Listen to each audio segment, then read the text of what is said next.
And another issue that they've been handling in that way is health care. And I mean, we talked about this last week. I mean, just the sort of abject hypocrisy, or the tale of two cities. It was the best of times. It was the worst of times. And I want you to remember what Elizabeth Warren, because we're going to talk about some of what she said about health care. I want you to remember what she said back during the Democrat debates, because I just can't wrap my mind around why we're supposed to be so thankful to President Obama, right? And because, I mean, apparently the health care system in this country is in total shambles. But nevertheless, we have to be thankful for that. So let's be clear about health care, and let's actually start where Vice President did. We all owe a huge debt to President Obama, who fundamentally transformed health care in America. Okay, he fundamentally transformed health care. Now let's hear the problems with the health care system. And this comes from her interview on Colbert, and we've got a great clip from that, too, where Colbert kind of calls her out on her obfuscating the truth. But let's hear this. Here's how I look at it. I've spent a big chunk of my career studying why families go broke. And a big reason that families go broke is health care. And even today, people with insurance are going broke over a bad medical diagnosis. And people are getting stretched financially. Why? Well, first you've got high premiums. And then you've got that copay. You need to go to the doctor. You're going to have to do a copay. Oh, and for the insurance company says, I'm sorry, we're not going to cover that doctor, not in network. And then for the specialist you need to see, that the insurance company says, no, you don't need to see the specialist. And for the extra physical therapy, and for going to the pharmacy, and that drug is not covered, and this one has a high copay. Families are paying and paying and paying. And a big part of the reason they're paying is because the insurance companies have set up their business model. And their model is rake in as much money as you can in premiums, and then say no as often as you can to health care coverage. And the consequence of that is they pulled $23 billion out of the system last year. They imposed costs on everyone else with all the forms that had to be filled out and people arguing over could they get this covered or that covered. This is not a sustainable health care system. Okay, so now it's not a sustainable system, and this is under Obamacare, right? Now, listen, here's her follow-up, because God knows we can't forget to thank President Obama for this. I am so deeply grateful to President Obama, who moved this country to say, we as a country want every person here to have health care coverage. And now it's time to take the next step and say, let's do that.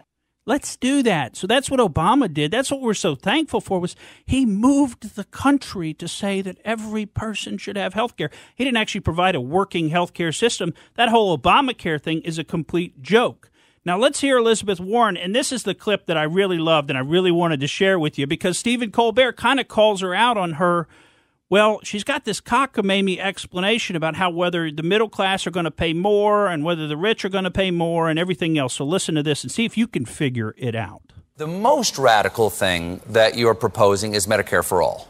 Okay. You think that's the most radical? I kind of like the 2-cent wealth tax myself. But yeah, I like them all. I'll take them all. But I'm big on Medicare for all. I think the 2-cent wealth tax is nothing compared to the 90% top tax bracket that was during the Eisenhower administration. Yeah. So that's not as radical as that was before. But there hasn't been Medicare for all before. You keep being asked in the debates, how are you going to pay for it? Are you going to raise the middle class taxes? Right. How are you going to pay for it? Are you going to raise the middle class taxes?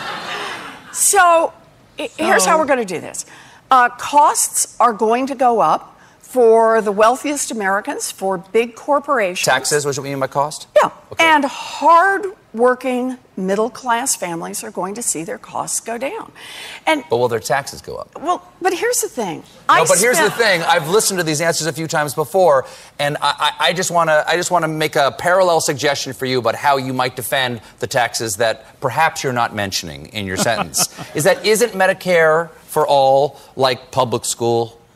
So, actually, there might be taxes for it, but you certainly save a lot of money on sending your kids to school. And do you want to live in a world where kids aren't educated? Do you want to live in a world where your fellow citizens are dying, even if it costs a little bit of money? So I accept your point, and I believe in your point. Healthcare is a basic human right.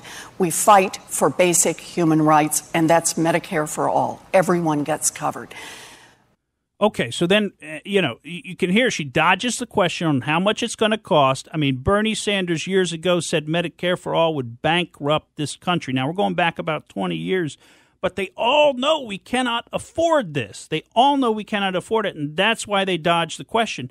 Now, don't miss the fact that this is a love fest we were just playing for you between Elizabeth Warren and Stephen Colbert. He's teeing her up. He loves her policies. Mm-hmm. He loves everything. So he's not against them, but he's still saying, look, you're not being honest with people, and she isn't being honest, and none of the Democrats are. They're not being honest when they tell you how thankful we need to be to President Obama for this great health care system, and that's what she said in the debates. Then now she has to change it to he moved the country to feeling like everybody needs to be covered. And that's what we're thankful for because, the point is the healthcare system is an absolute disaster. And it's been made a disaster by government meddling. That's what's made it a disaster, not private industry, which is what she wants to blame.